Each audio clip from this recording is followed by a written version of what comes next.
I want to thank you all so much today for being here with us and for not only supporting the show and our wonderful dealers and our wonderful panelists, but also for your support of Eastside House.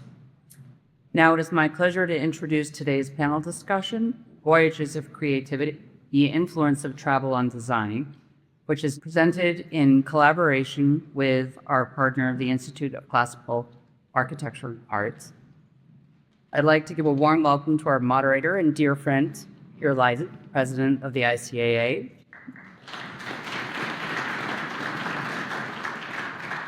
And our esteemed panelists, author and interior designer, Charlotte Moss. And architect, James Carter. And without further ado, I'm going to turn it over to the three of you. Okay. Well, first of all, I just wanted to welcome all of you. Thank you so much for spending your Saturday afternoon, and we're just so thrilled to see some ICA members, but also some new faces. So we're so grateful that you're here with us. And I'm just so excited to be part of the Winter Show, and I wanted to thank Helen for inviting us. I think since Helen has arrived, this show has stamina and has grown, and we just feel so proud to be part of this whole effort. You know, with the ICAA, everything we do is about education, whether it's about continuing education, public lectures, drawing programs, our landscape and design series, and also our PBS films that we do, and all our online education. So each week we're reaching thousands of people around the world globally. And so the whole mission is we do revere the past. We do look at classical design and architecture.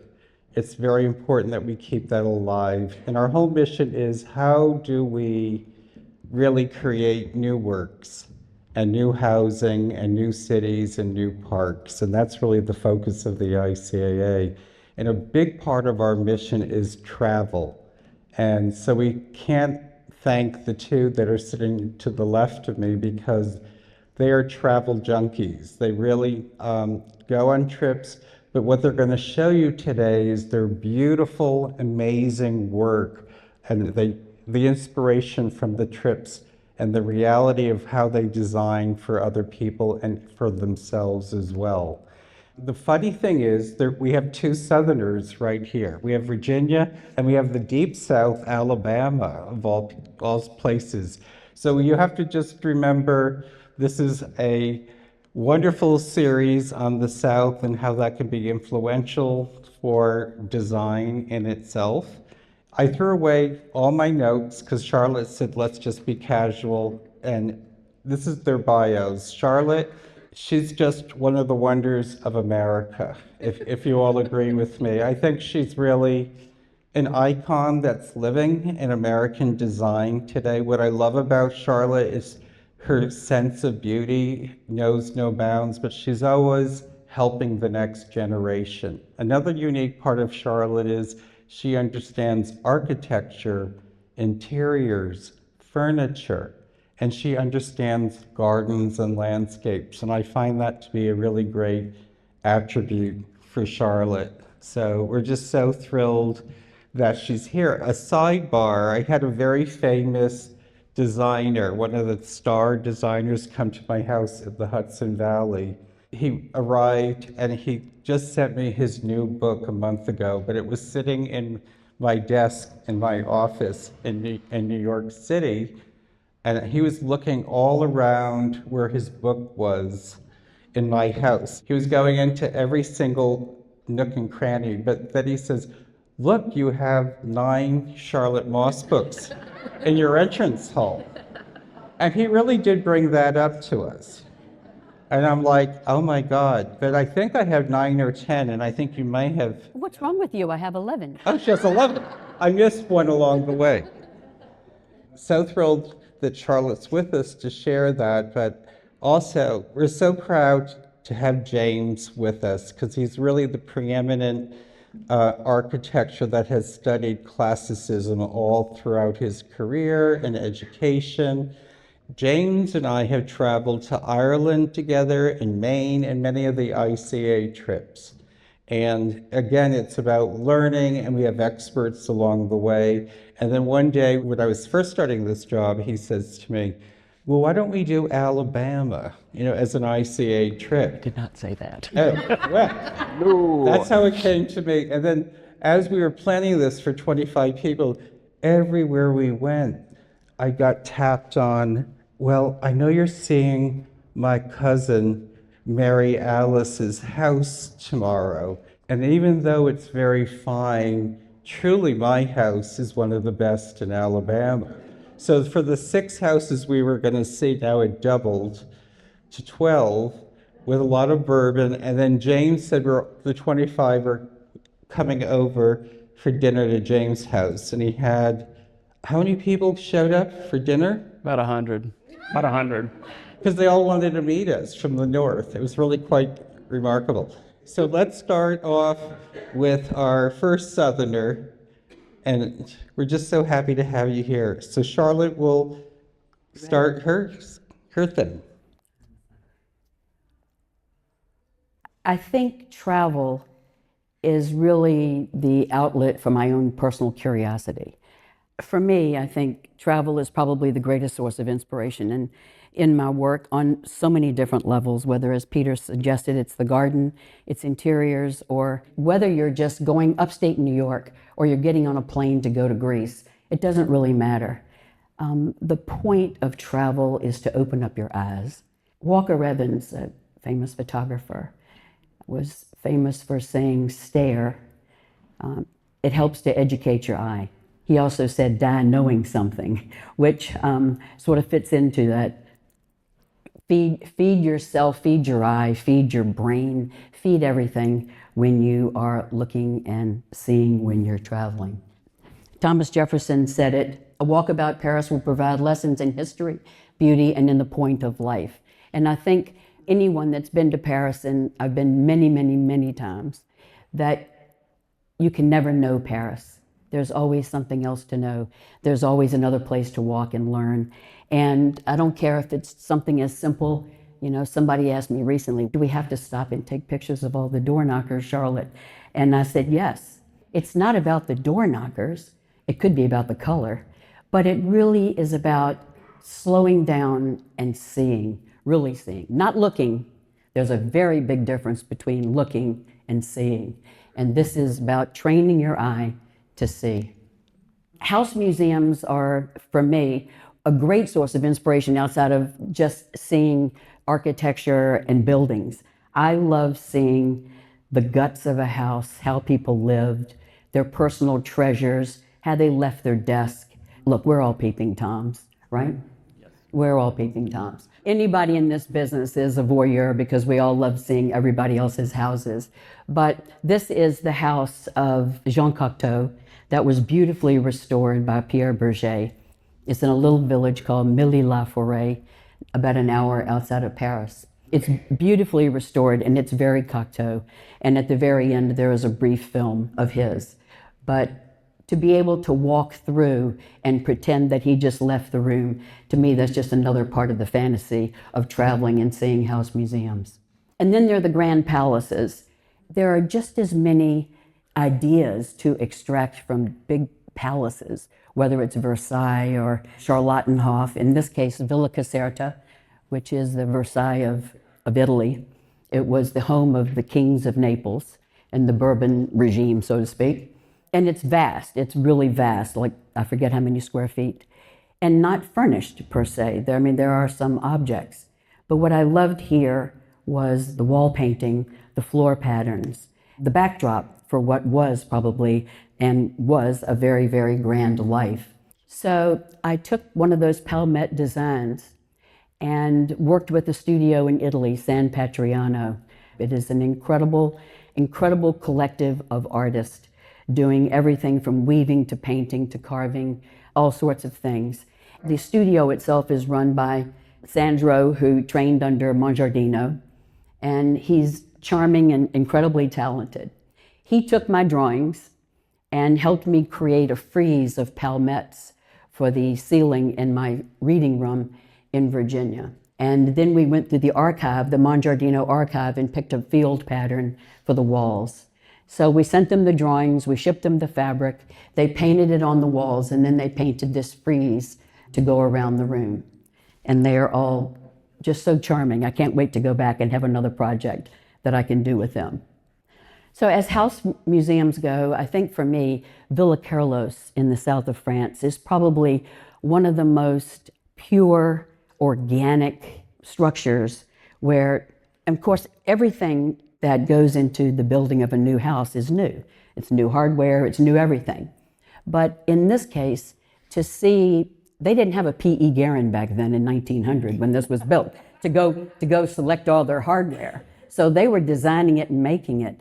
So the hardware, the furniture, the lighting, the floor mosaics, the wall painting, the embroideries, everything was of a piece. I'd always been enchanted by this one on the left, wall painting, this just sort of trailing pattern. I pulled it out of the file and I decided we should embroider it for my curtains in my living room. But in the meantime, I'd gotten a beautiful embroidery sample from Ranjit Ahuja in India. And I loved the stitches and the style of this particular embroidery that we were trying to replicate. And I said, we're going to translate that to my Villa Carlos embroidery. Michael Smith at Jasper had custom dyed this Italian silk taffeta for me in this color. And so we just did tone on tone for the living room. But that was my nod to Villa Carlos. So chinoiserie is also one of those things that I always find enchanting. You know, whether it's lacquerware, you know, the furniture, fretwork, wall paintings, whatever it is, there's a joy and a playfulness I find in chinoiserie. And in so many things, even like ceramics and textiles, there are people, you know, having a good time, you know, that are painted on lacquerware or embroidered in fabric. And I always thought that was charming.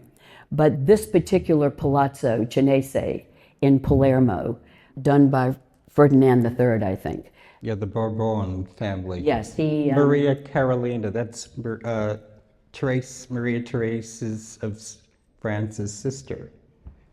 Maria Carolina was her sister. I'm getting another history lesson today, too. So. And they had to get out of Naples really quick, so they built this little palazzina in a very short period of time so that they could move the court down to Sicily. Like one of those bagatelle I went there stories. last year. It was really remarkable. I mean, it's overwhelming, really. It is overwhelming. And the thing that really overwhelmed me is that the air is just blowing in and out of the place, and there wasn't a docent to be found. And the doors are open and the windows are open, and all I could think about was the deterioration of all that gorgeous painting on the walls and the furniture.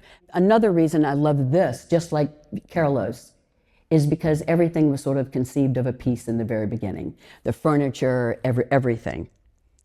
So, you know, whether or not you're doing it for yourself or for a client, there are ways that chinoiserie just sort of finds its way into your work, whether it's something as simple as a lantern and a fabric.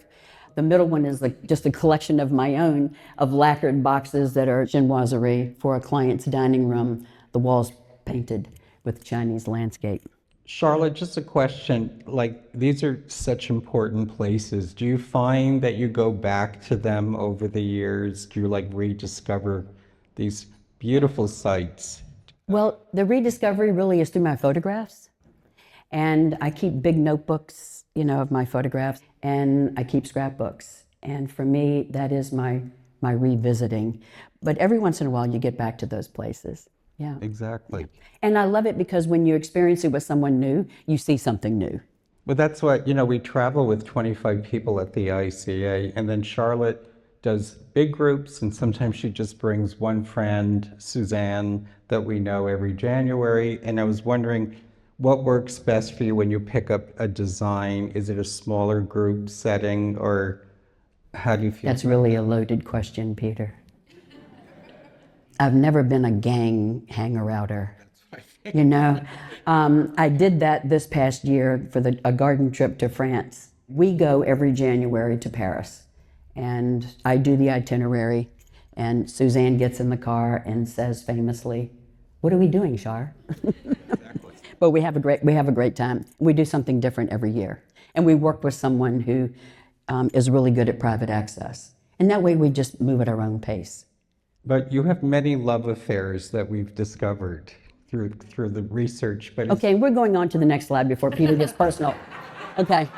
Ha ha ha. But is France, would you say, and I think the audience would want to know this, do you have like France over England, Ireland? I mean, do you have a little preference? Because that's my interpretation, that you have a little preference for French things in France. I could be wrong. Well, just because the country's so much bigger than Ireland and England, and there's so much more there.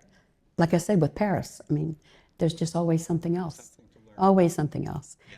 Anyway, to move from the exuberance of chinoiserie to almost the austerity of the directoire period, which is sort of amazing that it was a period that only lasted for 4 years, 1795 to 1799. And last year we went on a private tour of Hotel de Bourrienne, which is a beautiful, beautiful directoire house, privately restored, and the owner's offices are upstairs, and his wife's shop is next door. And Bourrienne was lived in by, among other people, Fortuné Hamlin, but she was rather outrageous. But she did happen to have great friends in Madame Tallien, Madame Recamier, Josephine Bonaparte. What I loved here were the wall paintings and the decoration. It was all in the walls to me here.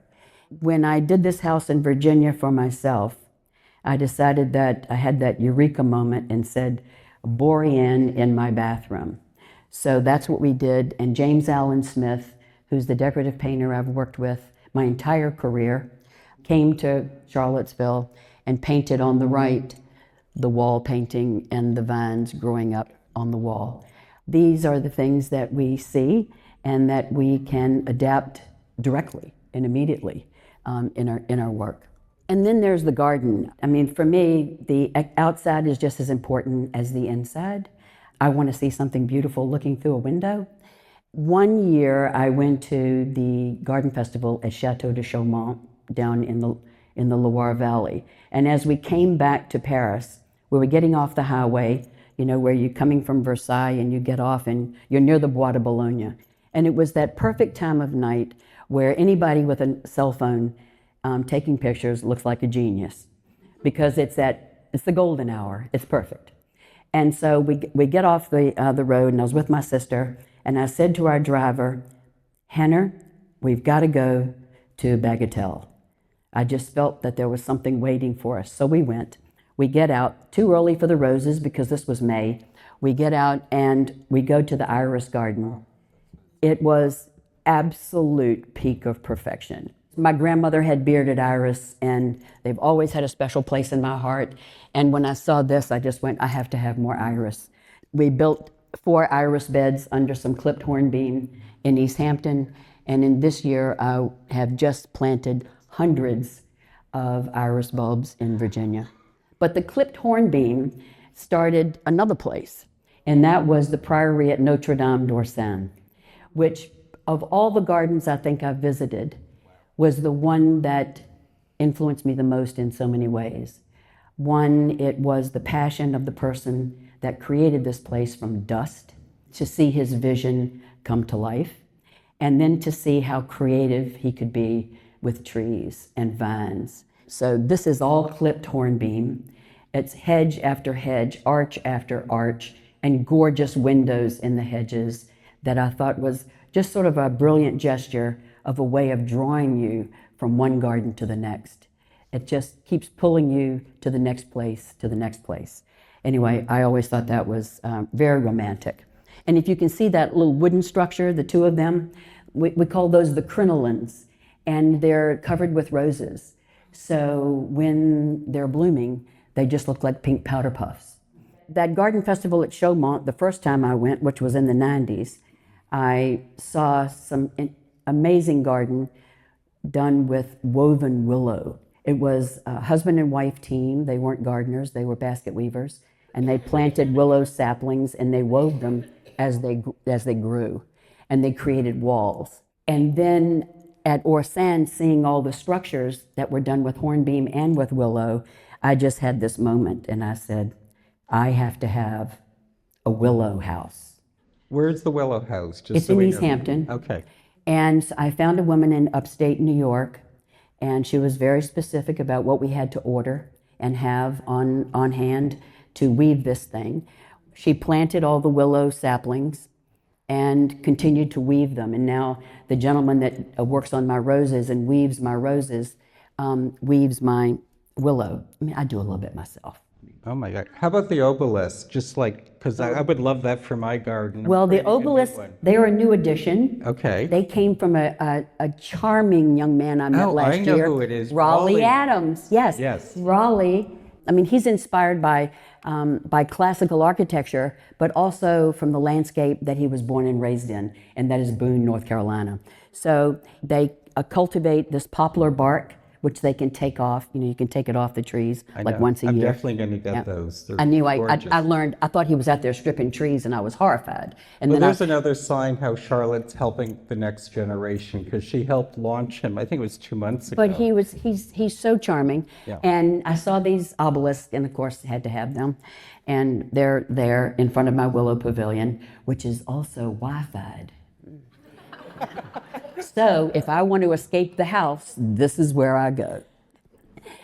So Chateau de Grussey is one of those chateaus that, first of all, it was owned by Carlos Bestigui. He decorated it with Emilio Terry. And, you know, he was a rather flamboyant character. So hence you can understand the proliferation of follies in his own landscape. But I'd been there twice in the evening, early evening and for dinner, for two big parties. But I never really got to see the landscape. So I went back one Sunday morning by myself and just wanted to walk the entire thing.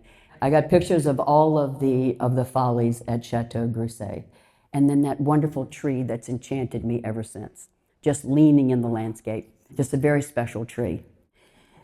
So pursuant to the follies, I also, in some of these follies, I loved towers. This is 4 towers on the left that all have factored into my life in one way or the other. One is Osborne House on the Isle of Wight, Queen Victoria's house, the Elizabethan towers at Sissinghurst. I've been in all of these towers except for the Isle of Wight. I've climbed to the top of Chanteloup, which is the pagoda on the left, which I learned very early on that the French idea of historic preservation is quite different from the American one, because we're so litigious and everything has to be perfect. Because this staircase actually kind of moved with you when you climbed. But I was bound and determined to get to the top because all the windows were different Chinese fretwork patterns, the iron railing was different, and I had to see it all. And then the column at Désert de Retz, built by Montville.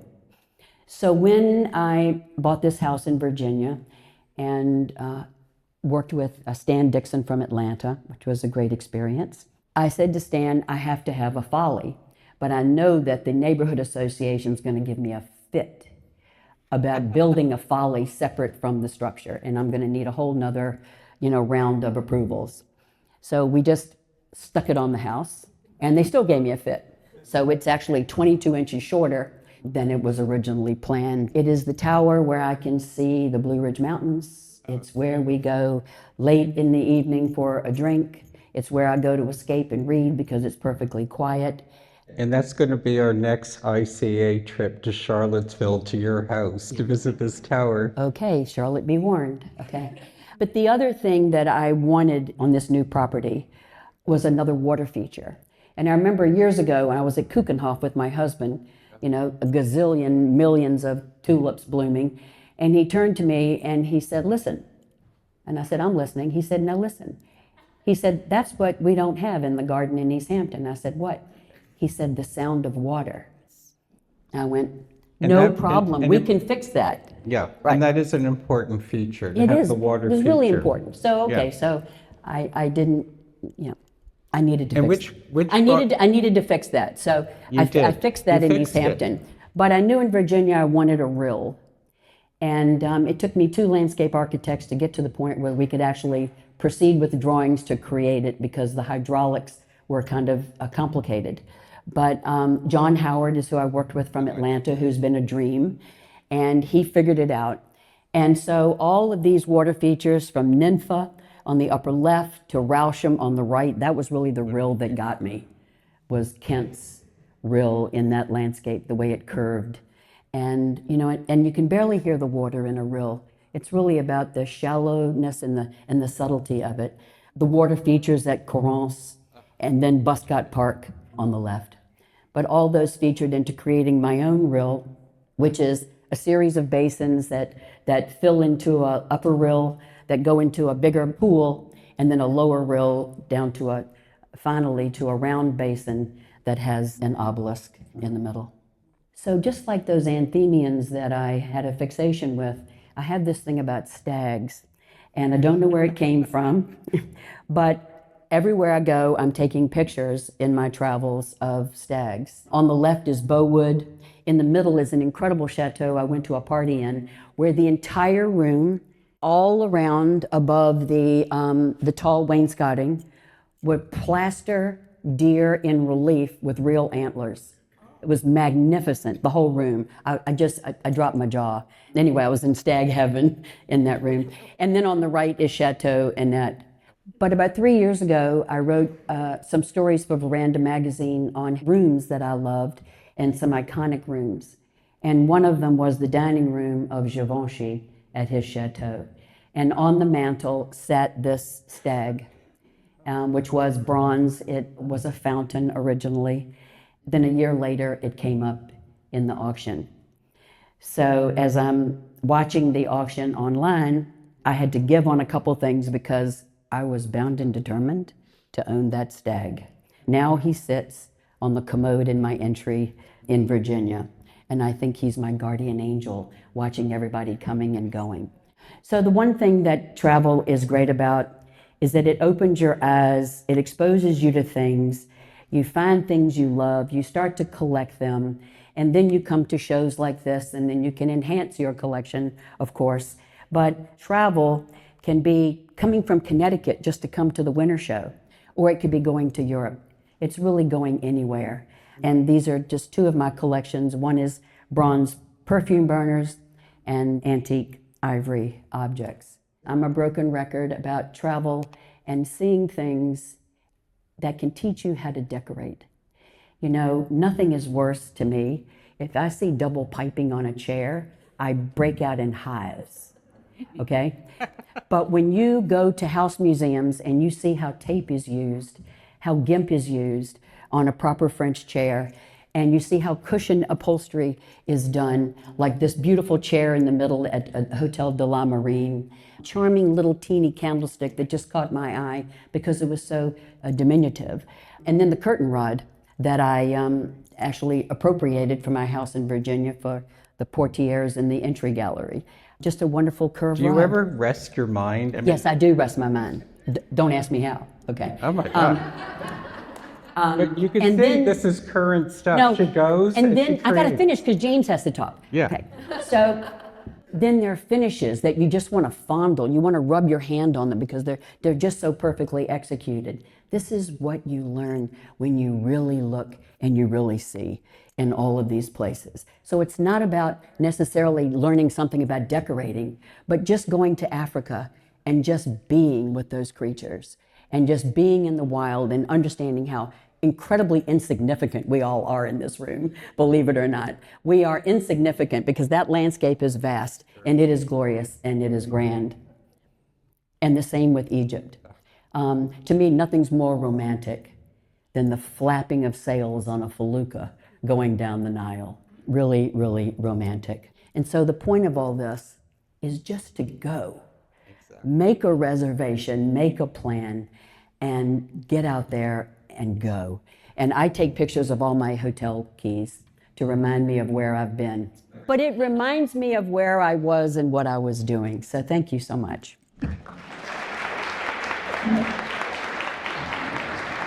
Okay, now for James. And we're also interested in the influence of America on your design. So I hope you bring that up in your talk. I've done so little compared to this woman. It's scary. I should have gotten out more. grew up in a very small town in South Alabama, a very farming community. It's the town made famous by Nell Harper Lee and the occasional visit by Trim Capote. And I was the nerdy kid that always would read. And my mother used to complain that she'd send me to my room to punish me, and then I would never come out. And I was already traveling in my mind when I was in my preteens. And when I was 14, my parents were kind enough to send me to Europe for the summer. And I now know they just wanted to get rid of me. But at the time, it was an amazing gift. It gave me sort of a taste menu of the major cities in Europe. And it was the start of probably my worst habit and my favorite hobby. I don't do anything else except work and travel. And as you can all imagine, they're quite well connected. I've only taken 2 vacations that didn't involve architecture in 40 years. And I have a room full of slides when those were available. And now I think I have 400,000 or 500,000 pictures from travel. And that is, again, I don't do a lot of other things, but I do travel. And what Charlotte has said about the inspiration that you can get from seeing the best of the best. And, I think it's everything from decorating to landscape design. I am only an architect. I am not a designer, and I don't do gardens, but of course, I've seen thousands of them and tried to learn and hang out with people who knew what they were talking about. We were asked to sort of come up with some things for inspiration, and I have several people that I admire their work unendingly, and one would be the architect David Adler. Most everyone that I admire their work, they're dead. But David Adler did a beautiful home on the left for the Blair family. The one on the right is a bay from Richard Jenrette's house on the Hudson. And this is a house I did in Birmingham for a nice couple. The husband wanted something in the Italianate style, and I said, it's not gonna happen. So his wife said, do a grandparents' house. So this was my fantasy grandparents' house. And you can't really see in the picture there, but on the right you see Richard Jenrette's bay. And the entry sequence there on the left, where you come in the end, is from David Adler's house. That is the initial entry sequence, and then you cross over with views of the garden and go in the front door. And my practice is very personal. At the most, I've only had 6 employees. I'm down to 3 now in preparation for stopping. And we're one of the few people left that only draw by hand. We don't use computers for anything other than writing letters and making lists. And when you hire us, you get me whether you like it or not. And I don't have any assistants other than the nice people that work with me. But in the 3 people I have, we have over 100 years of experience. And originally, after I got back from the trip to Europe, I always traveled alone because I could make my own agenda. I had lists of everywhere I wanted to go, and I could set the pace. I never ate lunch. I would eat breakfast early and try to eat a light dinner and go to bed, and there was no socializing. And that was the first, 15 years of my adult life.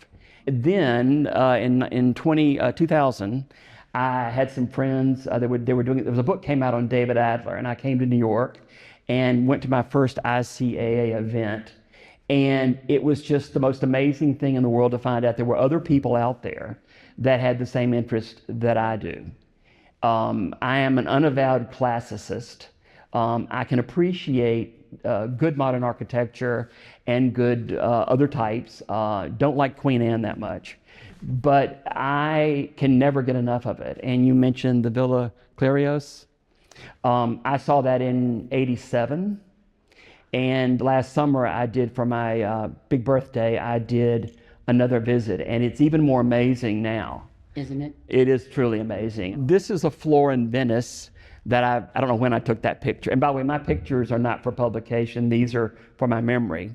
And this is a house I did in the 90s. We were much more glamorous back then, but that floor directly inspired it. And that was hand-drawn and hand-cut with no computers. And it cost $15,000 to do, which you couldn't even get anybody to pick it up now for that.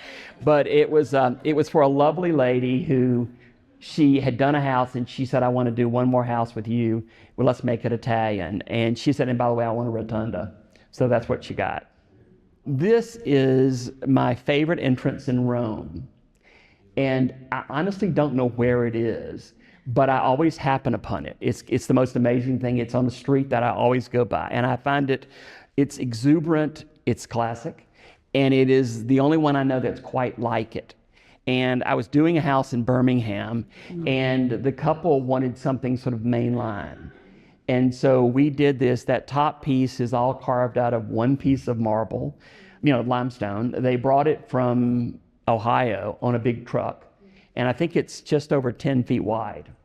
And of course, I wasn't around when they put it up. I don't know how they got it up there.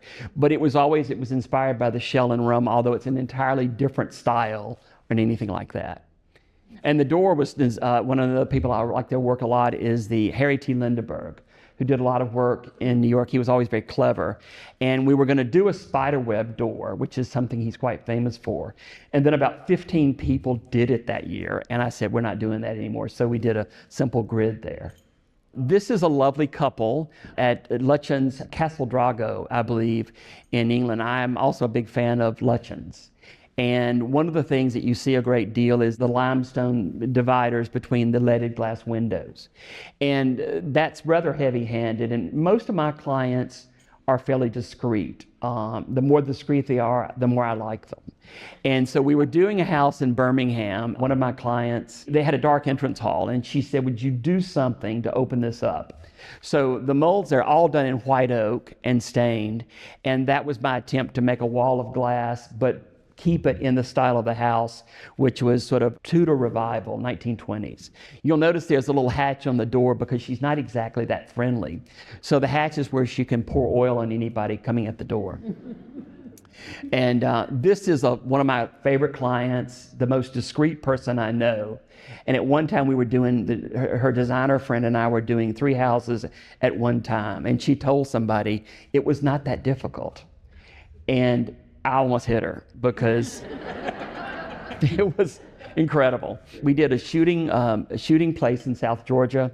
We did a mountain house in North Carolina, and we did this house in Birmingham, all at the same time. And this is the rooftop of Burley. And I don't know when I saw this. I mean, this could have been in the 80s. But it was one of those things, again, it was, when you drive around England, I guess, and probably France, you may just take a left-hand turn and run into something amazing. And I had no intention of going to Burley until I saw a sign, and I went there, and I was just blown away by it. It's Lord Cecil. I think it's Lord Cecil. The husband of the previous owner likes to get in the bathtub, or he liked to get in the bathtub at night and smoke a cigar and read. And his wife said that's no more attractive than it sounds. But to help them make them happy, we came up with a very elaborate ventilating system. And so that cupola on the top, which is inspired, you really can't see it the way it's lit, but the cupola was inspired by the stone versions at Burley. And that is only a vent to take the smoke out of the bathroom. This is something that I did, 15 years ago. The brother of the other lady with the husband who smokes they had to decide, and one person got the shooting place in Georgia. He bought the Maytag plantation, the old Maytag washers and dryers, and put it back together. And he said, I want you to recreate all the buildings. They were all done in the 20s and 30s. And I did a good bit of research, and they just weren't that nice. And so I went to my client and I said, what I'd do, and he said, do something nicer. So I did what I call my MGM version of shooting. We did this building, and it houses, I think you can get 30 horses in there. There's a pine panel reception area, and it was one of my favorite things I ever got to do. I was constantly asked you, could you please do my stable in the Hudson Valley? I only need 3 stalls, but look at this, 30 stalls. It's the most, I use this as a model, as the most beautiful stable in America. That's how beautiful this building is. Well, and that's when it was first put in now. But what was so funny is we were standing there looking at one day, and he said, oh, I need to have 60 dogs over here. So out of nowhere, I had to come up with a building on the right, which you will not see, for housing all the dogs. That's inside the stall, and that horse looks like it's fake, but that's a real horse. And we did the entire inside in old cedar, and it has weathered now between the elements. But I was very proud of this because I had a client who let me do whatever I could dream. That's the main vista. When you come in the front door, there is a sort of, I guess it's an alley that goes through the gardens and comes up to the pet cemetery, and for the dogs, because you have a lot of dogs coming and going. And this is the rear of the building. And if you see on the left and right there were these wonderful stainless steel vents, they're probably aluminum, that they used to be quite common, and nobody makes those anymore. So we made them, and that is the ventilation system for, of course, bringing in fresh air and all that. And I love here because there is one of the ha-ha pools that from the top side, it's a fountain in the garden that's in the little courtyard, and from the low side, the horses use it for water. But this is sort of my love of the grand scheme and organizing the horses, and they kind of like it. I never thought I would do another stable. And the sister of this guy with the first stable said, "Would you do one for us in Georgia?" So I did that one. And then someone else called me and said, "We'd like to do a party stable. We're not really into horses, but we want a party stable." So we did that one. And I called the client of the first one, the white one, and I said, "You're going to love this." I said, "Someone just sent me, it was a brochure for the Middleburg Hunt in Virginia. And the backdrop was a watercolor version of his stable." And he said, they had to come to Alabama to get a decent stable. So I have a love of Regency architecture. I don't like Greek Revival, which I know is heresy, as much as I like Regency. It's a little bit more light, but this is a house we finished recently. It's just a Regency handrail. I love the portrait of Mother there. That was done in 1939. This is just a little hallway that goes from their bedroom, and you go up the steps, take a left to go to the kitchen. We doubled the size of a house, and I have to say I'm most proud because no one knows I was there.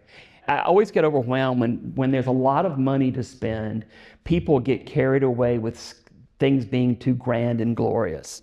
And one of the things I love about French architecture, the stuff, I guess to be the 18th century, is they understood the need for intimate spaces. And the work that I like the most is when people who can do grand spaces figure out how to do something that's simple and small in scale. This is a project we did at the beach. I have several clients that we've worked with for many, many years, and I always call them repeat offenders. And this was a lovely couple, and we had done their mountain house. I redid their house in Birmingham 3 times. We did their lake house, and then they were doing a beach house. This is the family that built Alice Beach, which is a big development down there. Anyway, she was starting to have grandchildren, and she said, "I want a bunk room for my grandchildren." And so I came up with the idea, and then a wonderful, talented interior designer friend, Tammy Connor, came up with all the accoutrements that make it work. And I just did the walls and the bunks, and she did everything else. And as again, I don't design. I have ideas in my head. I see a vision. I have a great imagination sometimes. But to have someone you collaborate with who can come in and grab it and run with it is the most wonderful thing in the world. And you're not always exactly thrilled. They may take it in another direction, but of course that's what keeps it fresh. I love Frank Lloyd Wright's work, but it almost all looks the same because he did all the furniture too. And I think a little bit of fresh, mixing it up, is like a good salad. This is my own library in Birmingham, which a lot of people have seen this. And I grew up not with super fine things, but with appreciation of low-key living. And I always wanted a stained room. And so this was a house I did about 10 years ago. This is 5 years old. It's completely changed now because I'm a big collector too, not on the scale that you're on. But this has everything. Everything in my house has a story, and I'm not going to bore you with it. It's everything I love in one room. This is the opposite wall, which most people have never seen. It shows my love of Irish furniture, chinoiserie, which that's all the chinoiserie I have. The mirror was bought at a favorite shop in London, and I bought it. I think it was the worst the pound and dollar had ever been. And on the left over there is the only thing I've ever been able to afford from the Winter Antique Show. And that is a Chinese export lectern in chinoiserie style, and it's made out of Purdue wood. I think that's the product. And I love anything that does something. And so I have several pieces of furniture that go up and down, spin around. I love secret drawers. I love secret doors because as a kid reading, I used to read Hardy Boy's Mysteries. I was always blown away by anything that was a secret. And so my house has about 12 secret doors in it. Some of them are just the broom closet, some of them are the safe, you know. But I also have this thing for Egyptian revival. And last year, I think, Niall Smith, a wonderful man here in town, I had an addiction to Niall Smith. And I would land at the airport, drop my luggage in front of his shop, step in there and say hello to Bunny, and then go over to Niall's and buy stuff I couldn't afford. And when he died, there were a pair of bronze Canubic jars that I had my eye on. And I have those babies now. And they're around. But I have a very eclectic range of taste, but it all relates to grandeur. This is from 2004. This was the first trip that I'd ever traveled with Suzanne Tucker. And I see her husband in the background, but I think she may have gone to another room to lie on the floor. We were told to lie on the floor. I think this is at Sudbury, to lie on the floor and admire the ceiling. The sad part about it is I returned to this house 2 years later and did it again because it was kind of amazing. So this is the thing that you get when you travel with wonderful people that share your interest. And you do, I mean, seeing things through her eyes, things that matter to her would take a trip for me into a whole nother level.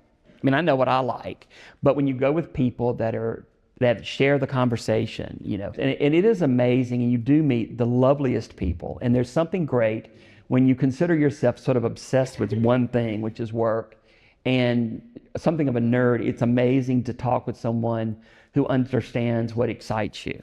James, if there's one place that you have not been yet that's on your must list, and I'll ask that of Charlotte too, where would that be? Okay, two things. Number one, that's like asking what is my favorite dessert. I have been to so many amazing places. Last year, almost at this time, I went to Egypt, and I'd wanted to go to Egypt for years. And I have to say that everything about Egypt blew me away. I loved it all.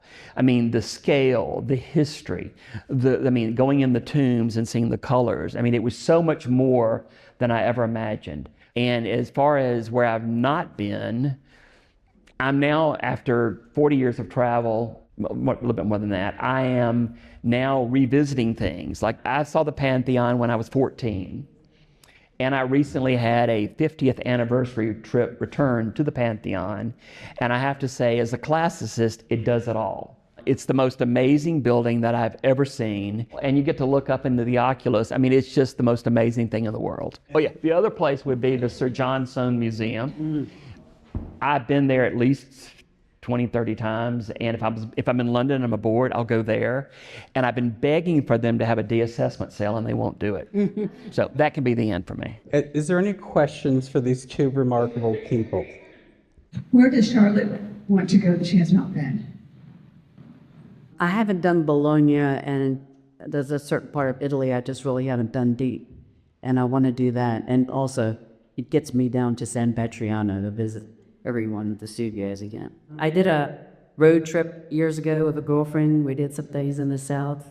I would do another great road trip in the South. Well, I think our time is running out. I wanted to thank everyone on behalf of the Winter Show and the ICA. Thank you for coming to hear these two fantastic panelists. Please give them a round of applause.